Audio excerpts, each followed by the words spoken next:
안녕하세요. 정인설의 워싱턴 나우입니다. 미국의 4대 은행이죠. 웰스파고가 또 사고를 쳤습니다. 지난달 30일에 미국 재무부와 페드로부터 9,780만 달러의 벌금을 부과받았습니다. 우리 돈으로 치면 한 1,300억 원 정도 되죠. 2010년부터 2015년까지 해외은행에 금지된 무역 금융 플랫폼을 제공한 데 대한 제재를 받은 겁니다.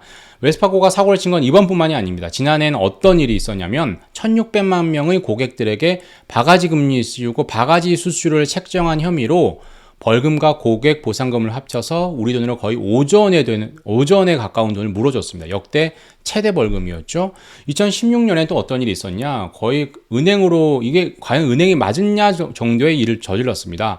실적 부풀려고 고객 동의 없이 수백만 개의 유령 계좌 대포 통장을 만들었습니다. 수십억 달러, 거의 이때도 5전 이상의 벌금을 물었었고요. 그래서 이걸 원상 복구할 때까지 자산을 늘리지 못하는 제재도 받았었고, 웰스파고의 대표 사업이 모기지 대출인데 모기지 사업을 대폭 축소하고 사실상 철수하는 일까지 벌어졌습니다.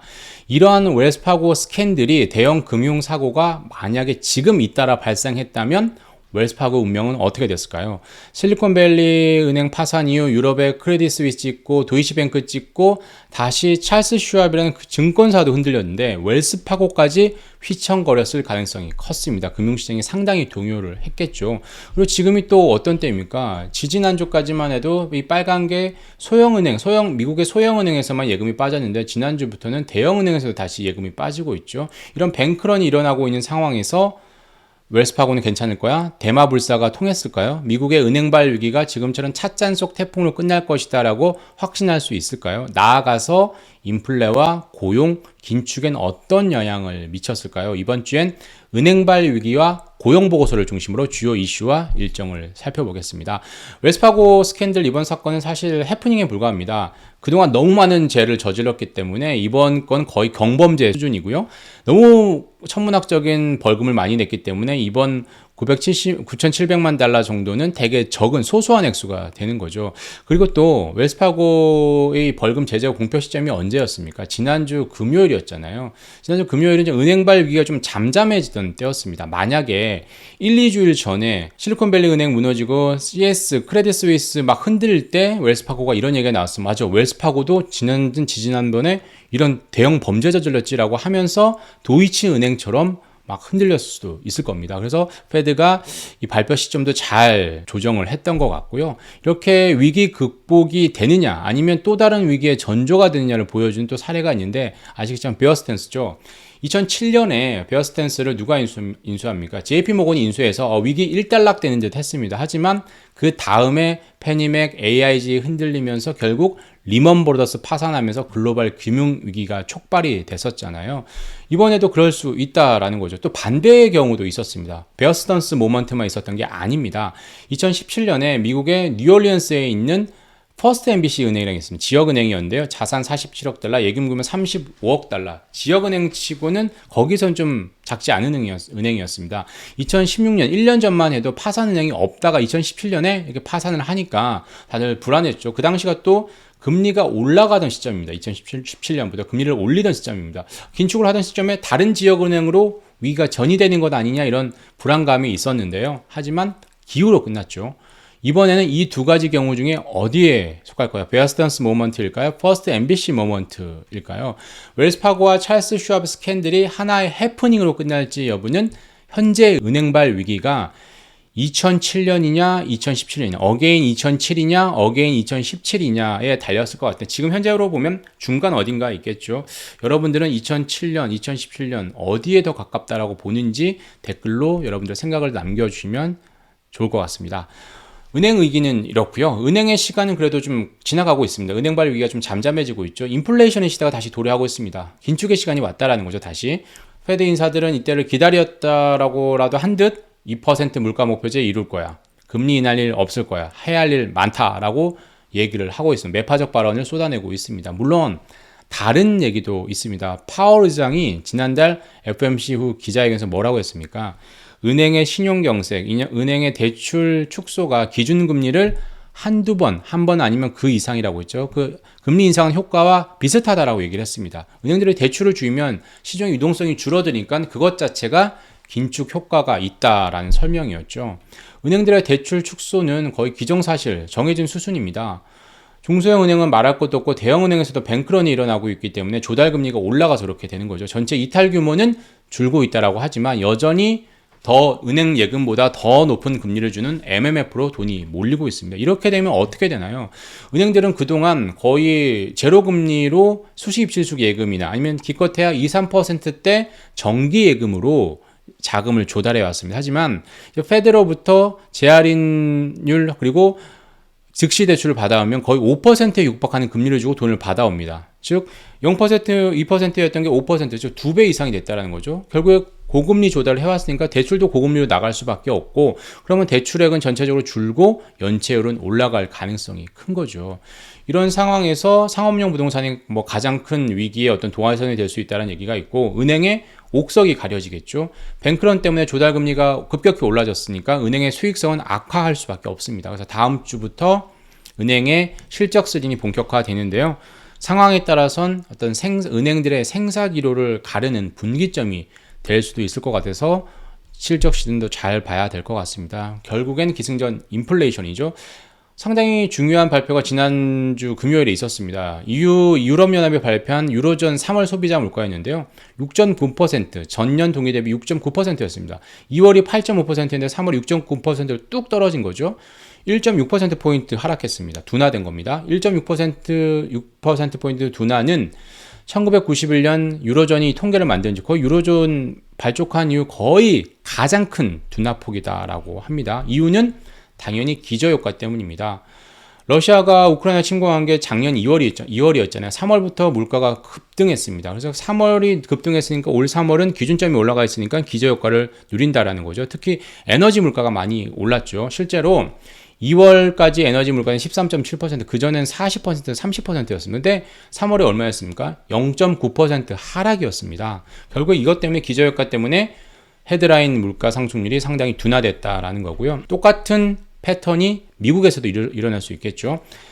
김현석의 월스트리트나우에서도 인용을 했는데 저도 똑같이 인용을 하겠습니다. 베스포크 인베스트먼트가 앞으로 미국의 CPI 상승률이 전달 대비 0.6%, 0.6%가 어떤 숫자입니까? 지금 전월 대비 0.3%는 선방해서 그 다음에 증시가 오르고 0.5% 이상 전달 대비 오르면 증시는 하락합니다. 너무 많이 올랐다라고 해서 인플레에 대한 우려가 커지는데 0.6이라는 어마어마한 수치가 올라도 6월의 CPI가 3%대 진입을 할 거라고 보는 거죠. 3.99% 정도가 될 걸로 예상을 했습니다.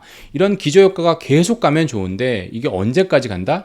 6월까지가 될 거다라고 많이 전망을 하고 있습니다. 왜냐하면 작년에 물가 상승률 CPI가 쭉쭉쭉 올라와서 6월에 고점 정점을 찍었잖아요. 9.1%로. 그 다음부터는 7, 8%로 조금 둔화됐습니다. 그러니까 기저효과가 6월까지 되게 크고 7월부터는 좀 적을 거다라는 거고요. 또 문제는 근원물가죠.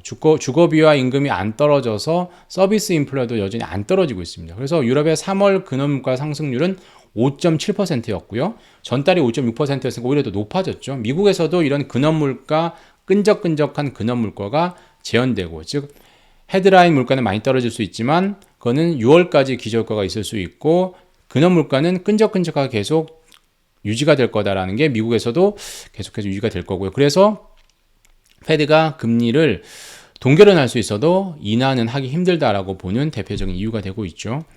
그리고 이번 주만 놓고 보면 인플레 시간도 긴축의 때도 아닙니다. 주인공은 뭐다? 미국의 3월 고용보고서입니다. 오는 7일 금요일에 나오죠. 금요일 아침에 나오는데요. 현재 3월 신규 일자리는 22만 5천 개, 2월이 31만 1천 개였으니까 그보다 많이 떨어질 겁니다. 줄어들 겁니다. 그런데 노동시장이 좀 둔화되고 있다, 식고 있다는 걸 보여주려면 10만 개 이하로 내려가야 되는데 거기까지는 아직 갈 길이 멀다라는 거고요. 이 고용보고서가 바로 증시에 반영이 되면 좋은데 이 고용보고서 발표된 시점이 금요일이 성금요일, 굿 프라이데이라고 해서 증시 휴장일이죠. 그래서 전반적으로 이번 주는 학교에 방학도 많고 그리고 이런 굿 프라이데이 때문에 휴가도 많이 갑니다. 그래서 이 고용보고서가 발표되기 전까지 계속 관망하다가 이게 나오면 바로 반영이 되는데 또 금요일은 반영이 되지 않습니다. 그리고 월요일에 한국장이 반영이 또 되겠죠. 그래서 고용보고서에 상당히 촉각을 곤두서 있는 상태고요. 노동시장과 인플레이션만의 그 관계만 놓고 보면 그래도 최근에 반길만한 소식들이 좀 있었죠. 빅테크를 중심으로 해고가 늘어서 노동시장이 좀 식을 거야 라는 기대가 있었고요. 그리고 그동안 구직자가 없어서 임금 상승의 원흉이 됐던 호텔과 식당의 일자리가 크게 늘었죠. 그래서 단기적으로는 이게 신규 일자리를 늘어서 악재가 될 수 있지만 장기적으로는 임금을 떨어뜨릴 수 있어서 둔화시킬 수 있어서 좋은 징조라는 거죠. 반대로 이번 고용보고서에서도 노동시장이 뜨겁다라는 게 또 다시 확인이 된다면 다음 달 FOMC 또 금리를 인상할 가능성이 있죠. 현재 페드 아치를 보면 금리 동결 가능성이 조금 더 높죠. 51%고 25bp 인상이 47 정도 되는데 이게 스피스피하지만 계속해서 긴축의 필요성이 올라가면 올라갈수록 25bp 인상 가능성이 높아지겠죠. 아무리 금리를 올려도 노동시장은 끄떡도 하지 않고 있기 때문입니다. 인플레와 이 실업률 간의 관계를 보여주는 게 필립스 곡선이죠. 원래는 반비례 관계 이렇게 되는 거죠. 인플레이션율이 떨어지면 실업률은 올라가는데 지금은 인플레가 조금 떨어져도 실업률은 거의 상승하지 않고 움직이지 않고 있는 거죠. 이런 필립스 곡선이 이렇게 되는 게 아니라 거의 기울기가 더 급해지고 거의 일자가 되고 있다는 거죠. 지난해 22년부터 올해 걸 보니까 일자였다라는 거죠. 필립스 곡선이 아니고 필립스 직선이었다는 겁니다. 크리스토퍼 월러 페드 이사가 지난주에 연설을 했는데 이런 얘기를 했습니다. 불완전한 필립스 곡선에 대해서 얘기를 했는데 이 법칙 자체가 무의미해지고 있다는 거죠. 긴축의 필요성을 얘기를 하면서 이런 얘기를 했던 겁니다. 최근에 은행발 위기를 보면 페드가 긴축해도 탄탄한 노동시장 끄떡없다. 필립스 곡선은 거의 필립스 직선이 되고 있다. 이런 걸 보여주고 있습니다. 하지만 엉뚱하게 긴축의 부작용으로 금융위기로 번질 수 있다는 건 우리가 이번에 느끼게 됐죠. 그래서 페드가 앞으로 긴축의 이런 부작용을 얼마나 헤아릴지, 그리고 필립스 곡선이 어떻게 정상화될지, 아니면 근원 물가가 그래도 좀 끈적끈적하다는 게 좀 완화될지, 그리고 기저효과가 얼마나 될지가 앞으로 페드의 피벗의 어떤 시점, 그 변수가 될 것 같습니다. 여기까지 내용이었고요. 지난주에 제가 파월의 역설에 대해서 영상을 만들었는데 많은 분들께서 봐주셨고 댓글 남겨주셨습니다. 감사합니다. 유튜브님 멘탈 잡게 해주셔서 감사하고 정말 저도 멘탈 잡느라고 힘듭니다. 이 또한 지나가겠죠. 말씀하신 것처럼 This too shall pass 할 거라고 저도 기대하면서 멘탈 잡고 잘 버텨보겠습니다. 바위 멘탈님, 저희가 정말 이 바위 멘탈이 돼야 되는 것 같습니다. 바위 멘탈님께서 말씀해 주신 것처럼 재미있는 중립적 방송 제가 계속 추구할 테니까 우리는 다 같이 바이 멘탈로 버텨나갔으면 좋겠습니다. 라니아 케아님, 볼거 시대 때는 가계와 기업이 더 힘들었는데 지금은 미국의 정부가 부채가 많아서 더 힘들다라고 했습니다. 미국은 그렇고 한국은 가계 부채가 많죠. 그래서 그런 점을 잘 봐야 될 것 같고요. 앞으로 6월이 되면 미국 부채 한도 가지고 또 말들이 많을 테니까 그런 노이즈를 앞으로 예상을 하면서 증시를 좀 봐야 될 것 같습니다.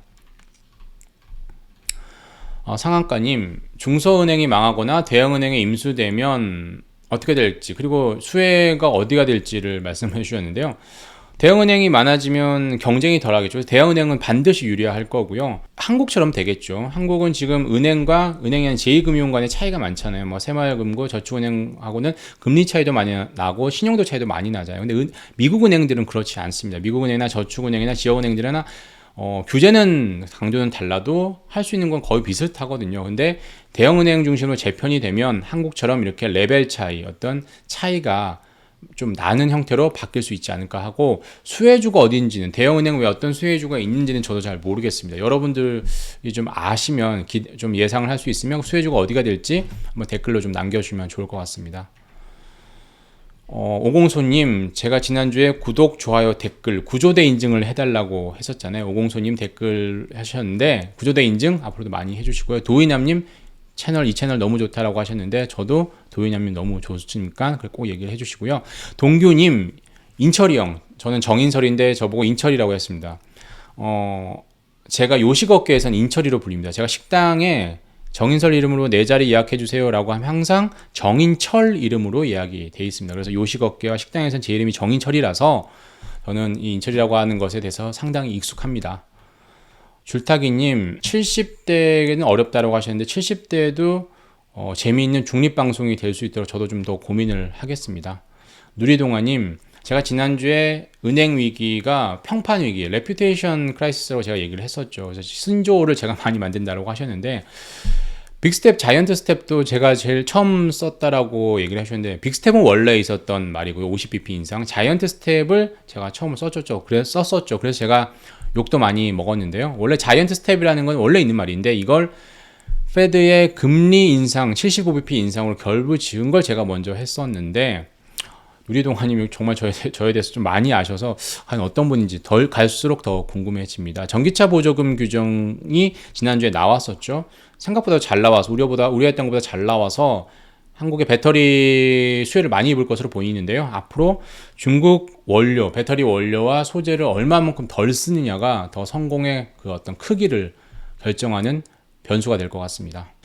킹메이커님 오늘 처음 참여하셨다라고 했는데 계속 참여해 주시고요. 그래서 계속 킹메이킹 해주시길 바랍니다. 에이든 황님, 제가 지난주에 CPI에서 렌트비가 어떻게 산정이 되는지를 설명해 드렸는데 고금리일수록 금리가 올라갈수록 설문조사이기 때문에 집주인들의 자가주거비를 높이 부르는 측면이 있다라고 했죠.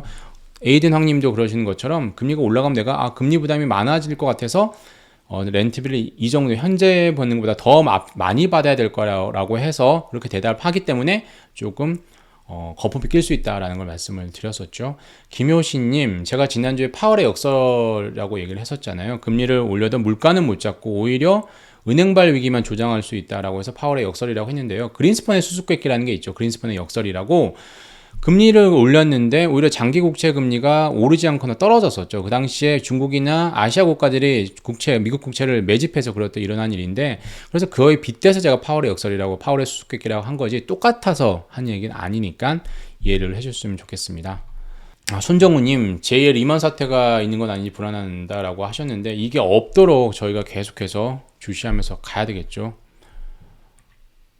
최하이스트님, 한국은 전세가 내려가지 않고 있다라고 얘기를 하셨는데 그게 뭐 몇 달 전이었고 월세가 더 싸니까 전세 대신 월세를 받았는데 지금은 전세 대출 금리가 많이 떨어졌잖아요. 그래서 전세로 다시 전환을 많이 해서 어떤 그 전세값이 좀 바닥을 치면서 집값 하락이 둔화되고 있다 이런 소식을 저도 보고 있는 것 같습니다. 붕어빵님 입문자라고 하셨는데 앞으로도 계속 저랑 같이 해주시면 좋겠고 이렇게 입문자 처음 보는 분들이 많다라고 하는 거 볼 때마다 저도 상당히 기분이 좋아집니다. 구조대 인증 앞으로 잘 해주시고요. 노정환님 상업용 부동산에 대해서 얘기를 하셨는데요.